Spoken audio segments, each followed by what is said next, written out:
വളരെ ഗുരുതരമായ കുഴപ്പങ്ങളൊന്നും കാണിക്കാത്തവർക്ക് പ്രശ്നമില്ല. ഇന്ത്യ ഗവൺമെൻറ്റിൻ്റെ പുതിയ നിയമം വരികയാണ്. ഇന്നു മുതലെന്തോ നടപ്പിലാക്കുകയാണ്. വാട്സാപ്പിനും വാട്സാപ്പ് കോളിനും പുതിയ നിയമമാണ് ഇന്നു മുതൽ. ഒന്നാമത്തത്, എല്ലാ കോളുകളും റെക്കോർഡ് ചെയ്യപ്പെടും.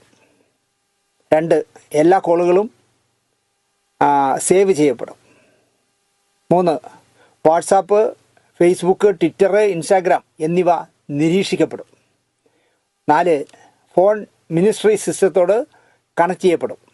5, അനാവശ്യ മെസ്സേജുകൾ ആർക്കും സെൻഡ് ചെയ്യരുത്. 6, സോഷ്യൽ മീഡിയ ഉപയോഗിക്കുമ്പോൾ കുട്ടികളോടും വീട്ടുകാരോടും ബന്ധുക്കളോടും ശ്രദ്ധിക്കാൻ പറയുക. 7, ഗവൺമെൻറ്റിനോ രാഷ്ട്രപതിയുടെയോ പ്രധാനമന്ത്രിയുടെയോ കാര്യങ്ങൾക്ക് എതിരെയുള്ള പോസ്റ്റുകൾ ഇട്ടാൽ അത് ഷെയർ ചെയ്താൽ, സോഷ്യൽ മീഡിയയിൽ ഇടുകയോ ചെയ്താൽ ഇനിയിപ്പോൾ കേസായി മാറാം. 8, രാഷ്ട്രീയമായ മതപരമായോ ഉള്ള മെസ്സേജുകൾ ഈ അവസ്ഥയിൽ അയക്കുന്നത് ശിക്ഷാർഹമായ ഒരു പ്രവൃത്തിയായിരിക്കും ഇന്നു മുതൽ. വാറണ്ടില്ലാതെ തന്നെ അറസ്റ്റ് ചെയ്യാൻ ചാൻസ് ഉണ്ട്. 9, സീരിയസ് ആയിട്ടുള്ള സൈബർ ക്രൈം ഒഫൻസായി ഇത് കണക്കാക്കുകയും നടപടിയും വരാം. 10, എല്ലാ ഗ്രൂപ്പ് മെസ്സേഴ്സും മോഡറേറ്റർമാരും ഇത് സീരിയസ് ആയി എടുക്കണം. 11, ആരും തെറ്റായ ഒരു മെസ്സേജും അയക്കാതിരിക്കുക. ഗ്രൂപ്പ് മെമ്പേഴ്സിനുള്ള വാട്സാപ്പിൽ പുതിയ ഇത് വന്നിട്ടുണ്ട്. നമ്മളിപ്പോൾ ഒരു ടിക്ക് വന്നാൽ അത് മെസ്സേജ് അയച്ചു എന്നാണല്ലോ. രണ്ടാമത്തെ ടിക്ക് കൂടെ വന്നാൽ, 2 ടിക്ക് വന്നാൽ മെസ്സേജ് ഡെലിവറി ആയി എന്നാണല്ലോ.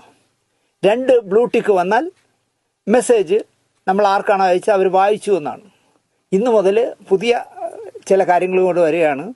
3 നീല വര വന്നാൽ നിങ്ങളുടെ മെസ്സേജ് ഗവൺമെൻറ് കണ്ടു എന്നാണ്.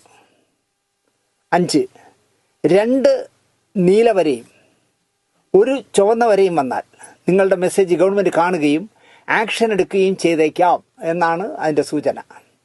6, 1 നീല വര 2 ചുവപ്പ് വര ഇത്രയും വന്നാൽ നിങ്ങളുടെ ഇൻഫർമേഷൻ ഗവൺമെൻറ് ചെക്ക് ചെയ്യുന്നു. 7, 3 ചുവന്ന വര വന്നാൽ നിങ്ങൾക്കെതിരെയുള്ള പ്രൊസീഡിംഗ് ഗവൺമെൻറ് ആരംഭിച്ചു.